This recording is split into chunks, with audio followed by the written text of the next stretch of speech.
نحمده ونصلي على رسوله الكريم أما بعد فأعوذ بالله من الشيطان الرجيم بسم الله الرحمن الرحيم الذين آمنوا ولم يلبسوا إيمانهم بظلم أولئك لهم الأمن وهم مهتدون صدق الله العظيم. محترم سامعین، شرک کے شائبوں سے پاک عقیدہ توحید جب کسی فرد کی زندگی میں آ جائے یا کسی قوم کی اجتماعی زندگی اس عقیدے پر استوار ہو جائے تو زندگی میں اس کے بہترین ثمرات اور نہایت مفید اثرات سامنے آتے ہیں. ان ثمرات و اثرات میں سے چند درج کیے جاتے ہیں. انسانی آزادی. شرک اپنی تمام صورتوں اور مظاہر میں انسان کی ذلت و رسوائی کے سوا کچھ نہیں، اس لیے کہ شرک انسان کو مخلوقات کے سامنے جھکاتا اور ان اشیاء اور انسانوں کی بندگی اس سے کراتا ہے جو کچھ بھی پیدا نہیں کر سکتے، بلکہ وہ خود پیدا کیے گئے ہیں. وہ خود اپنے کسی نفع و نقصان کے بھی مالک نہیں اور نہ زندگی اور موت ان کے ہاتھ میں ہے. جبکہ توحید دراصل اللہ کی بندگی کے سوا ہر طرح کی بندگی سے انسان کی نجات اور آزادی کا نام ہے. توہمات و خرافات سے انسانی دل و دماغ کی آزادی ہے اور انسانی ضمیر کے کسی بھی چیز کے سامنے حقیر و ذلیل ہونے سے آزادی ہے. وقت کے فرعونوں، خداؤں اور جھوٹے معبودوں کے تسلط سے انسانی زندگی کی آزادی ہے. یہی وجہ ہے کہ شرک کے عالم برداروں اور جاہلیت کے باغیوں نے ہر دور میں انبیاء علیہ السلام کی دعوت کو روکنے کی پوری کوشش کی. خاص طور پر رسول اللہ صلی اللہ علیہ وسلم کی دعوت کو پھیلنے سے روکنے کے لیے ایڑی چوٹی کا زور لگایا. دراصل ان باغیوں اور سرکشوں کو معلوم تھا کہ لا الہ الا اللہ کا مطلب انسان کی آزادی کا اعلان ہے. ہر قسم کے جابروں کو ان کی جھوٹی خدائی کے تخت سے گرانے کا اعلان ہے. اہل ایمان کے لیے سر اٹھا کر جینے کا اعلان ہے. یہ اعلان کہ ان کی پیشانی اللہ رب العالمین کے سوا کسی شے کے سامنے خم نہیں ہو سکتی. متوازن شخصیت کی تشکیل. عقیدہ توحید ایک ایسی متوازن شخصیت تشکیل کرتا ہے جس کا قبلہ زندگی ممتاز ہوتا ہے، اس کا مقصد زندگی ایک ہوتا ہے اور اس کا طرز زندگی متعین ہوتا ہے. اس کا معبود ایک ہی ہوتا ہے جس کی طرف وہ خلوت و جلوت میں رجوع کرتا ہے. وہ تنگی اور تکلیف میں اسی کو پکارتا ہے. وہ چھوٹا بڑا عمل وہی انجام دیتا ہے جو اس معبود واحد کی رضامندی کا باعث ہو. اس کے مقابلے میں مشرک کا قبلہ زندگی طرح طرح کے معبودوں میں تقسیم ہوتا ہے. اس کی زندگی قسم قسم کے معبودوں میں بٹی ہوتی ہے. کبھی وہ اللہ کی طرف رجوع کرتا ہے تو کبھی بتوں کی طرف لپکتا ہے. وہ کبھی اس بت کی بندگی بجا لاتا ہے تو کبھی دوسرے بت کے سامنے سجدہ ریز ہوتا ہے. ایسے ہی کیفیت پر تبصرے کرتے ہوئے اللہ کے پیغمبر سیدنا یوسف علیہ السلام نے فرمایا تھا، تم خود ہی سوچو کہ بہت سے متفرق رب بہتر ہے یا وہ ایک اللہ جو سب پر غالب ہے. اللہ تعالیٰ نے بھی ایسی کیفیت کو مثال دے کر سمجھایا ہے. اللہ ایک مثال دیتا ہے، ایک شخص تو وہ ہے جس کے مالک ہونے میں بہت سے کج خلق آقا شریک ہیں جو اسے اپنی اپنی طرف کھینچتے ہیں، اور دوسرا شخص پورا کا پورا ایک ہی آقا کا غلام ہے. کیا ان دونوں کا حال یکساں ہو سکتا ہے؟ مومن کی مثال اس غلام جیسی ہے جس کا مالک ایک فرد ہو.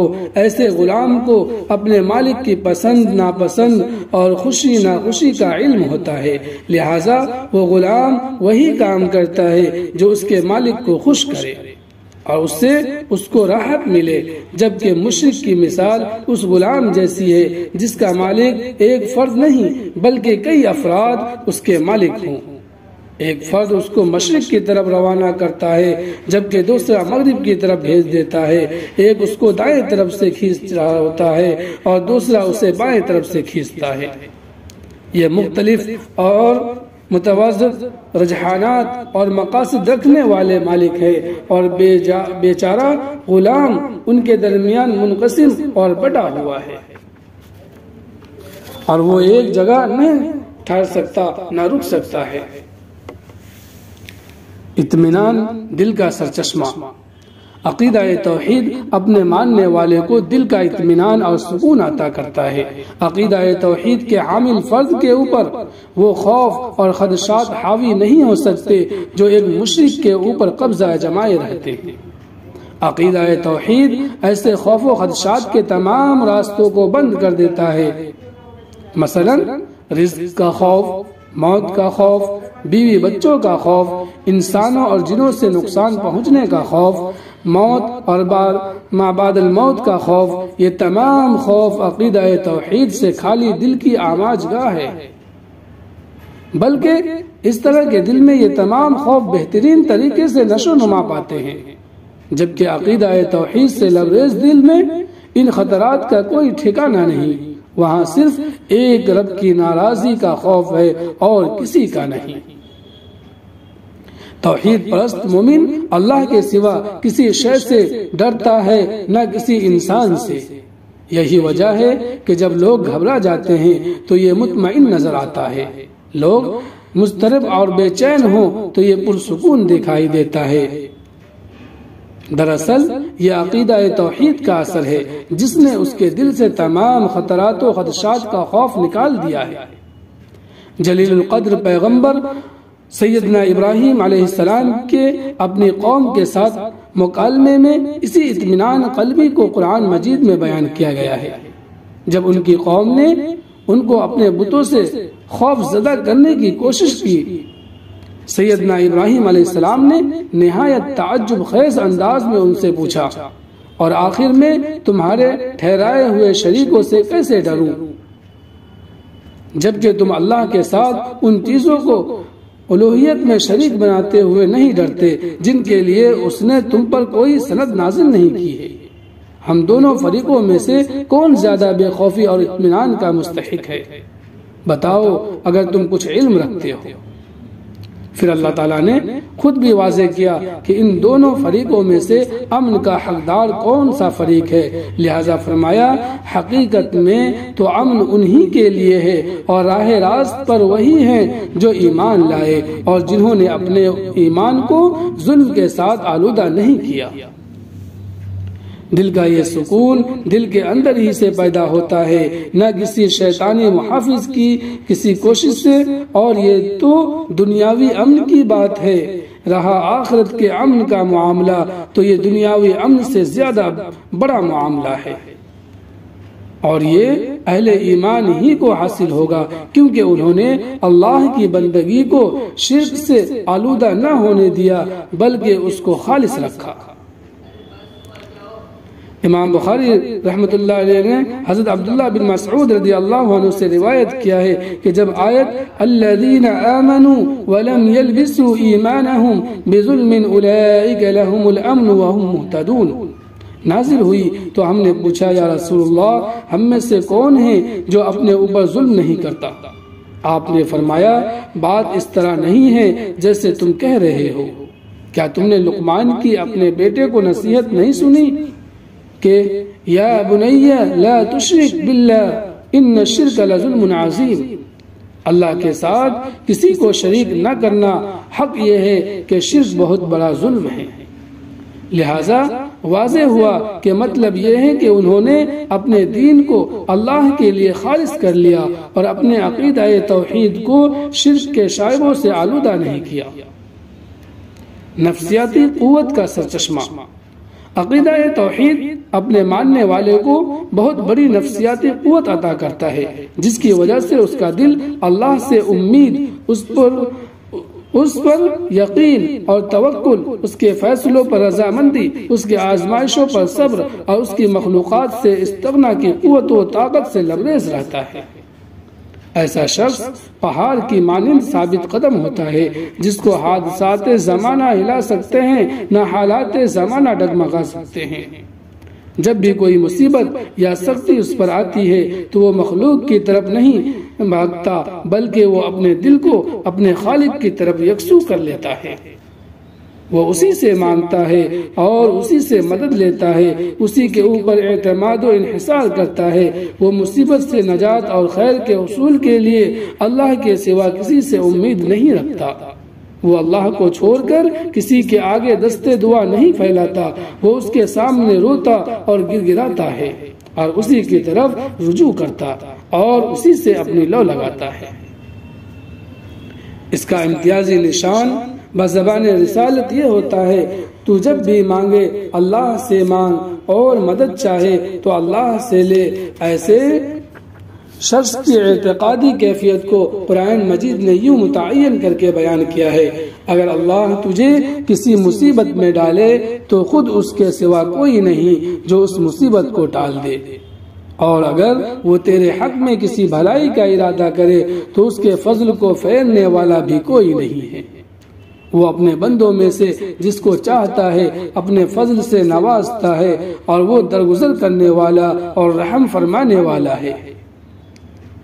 ایسا ہی موقع تھا جس کو قرآن مجید نے اہل ایمان کی اعتقادی کیفیت کو تقویت دینے کے لیے بیان کیا ہے، جب پیغمبر خدا حضرت ہود علیہ السلام کی قوم نے بتوں کی کارروائی سے ان کو ڈرایا تو ہود علیہ السلام نے فرمایا، میں اللہ کی شہادت پیش کرتا ہوں اور تم گواہ رہو کہ جو اللہ کے سوا دوسروں کو تم نے الوہیت میں شریک ٹھہرا رکھا ہے اس سے میں بیزار ہوں۔ تم سب کے سب مل کر میرے خلاف اپنی کرنی میں کسر نہ اٹھا رکھو اور مجھے ذرا مہلت نہ دو۔ میرا بھروسہ اللہ پر ہے جو میرا رب بھی ہے اور تمہارا رب بھی۔ کوئی جاندار ایسا نہیں جس کی چوٹی اس کے ہاتھ میں نہ ہو، بے شک میرا رب سیدھی راہ پر ہے۔ یہ ایسی طاقتور عقلی دلیل ہے جو ایک مضبوط عقیدہ توحید کے حامل دل اور مضبوط ترین قوت استقامت کے حامل نفس کی طرف اشارہ کرتی ہے۔ یہ ایسا ایمان ہے جو کمزور پڑ سکتا ہے نہ دب سکتا ہے، اور ایسی روحانی قوت ہے جو کسی کمزوری اور خوف سے نہ آشنا ہو، اس لیے کہ ایسا دل اور نفس توکل علی اللہ سے مدد لیتا ہے، اور جو اللہ پر توکل کرے جان لینا چاہیے کہ اللہ تمام تر طاقت اور حکمت کا مالک ہے۔ اگر کوئی اللہ پر بھروسہ کرے تو یقیناً اللہ بڑا زبردست اور دانا ہے۔ اخوت و مساوات کی بنیاد جب عقیدہ توحید انسان اور اس کے احساس عزت و تکریم کی آزادی کی اساس شمار ہوتا ہے تو یہ عقیدہ انسانی اخوت اور بشری مساوات کی بنیاد بھی بنے گا، کیونکہ انسانوں کے اپنے ہی جیسے انسانوں کو اپنا رب بنا لینے کی صورت میں انسانی اخوت و مساوات قطعاً پیدا نہیں ہو سکتی۔ انسانوں کے درمیان اخوت و مساوات کی اصل بنیاد یہی عقیدہ ہے کہ وہ سب کے سب ایک اللہ کے بندے ہوں۔ رسول کریم صلی اللہ علیہ وسلم نے جو مکاتب یعنی خطوط دنیا کے مختلف بادشاہوں اور سربراہوں کو لکھے، غالباً اسی بنا پر ان کا اختتام اس آیت پر ہوتا ہے، ہم اللہ کے سوا کسی کی بندگی نہ کریں، اس کے ساتھ کسی کو شریک نہ ٹھہرائیں، اور ہم میں سے کوئی اللہ کے سوا کسی کو اپنا رب نہ بنا لے۔ رسول اللہ صلی اللہ علیہ وسلم کی بعد از نماز دعاؤں میں یہ عظیم اور شاندار دعا بھی مروی ہے، اے اللہ ہمارے رب اور ہر چیز کے رب اور مالک، میں گواہی دیتا ہوں کہ تو اللہ واحد ہے، تیرا کوئی شریک نہیں۔ اے اللہ ہمارے رب اور ہر چیز کے رب اور مالک، میں گواہی دیتا ہوں کہ محمد صلی اللہ علیہ وسلم تیرے بندے اور تیرے رسول ہیں۔ اے اللہ ہمارے رب اور ہر چیز کے رب اور مالک، میں گواہی دیتا ہوں کہ تمام کے تمام بندے آپس میں بھائی بھائی ہیں۔ رسول اللہ صلی اللہ علیہ وسلم سے مذکور یہ تینوں شہادتیں ایک دوسری سے مربوط ہے۔ تیسری شہادت عام انسانی اخوت کا اعلان کے تمام بندے آپس میں بھائی بھائی ہیں۔ پہلی دو شہادتوں پر مبنی ہیں، یعنی اللہ تعالیٰ کا الوہیت میں یکتا ہونا کہ اس کا کوئی شریک نہیں اور اس کے ساتھ کوئی دوسرا رب نہیں، اور عبادت و تسلیم کا حق اس کے سوا کسی کو حاصل نہیں، اور محمد صلی اللہ علیہ وسلم کے عبد اور رسول ہونے کا اقرار آپ صلی اللہ علیہ وسلم کے لیے الوہیت کے ہر شائبے اور ہر شبہے کی نفی کرتا ہے کہ آپ صلی اللہ علیہ وسلم الہ یعنی معبود نہیں ہیں، نہ ابن الہ ہیں، اور نہ الوہیت کا تیسرا حصہ ہے، جیسا کہ عیسائیوں کا سیدنا مسیح کے بارے میں عقیدہ ہے۔ وآخر دعوانا الحمد للہ رب العالمین۔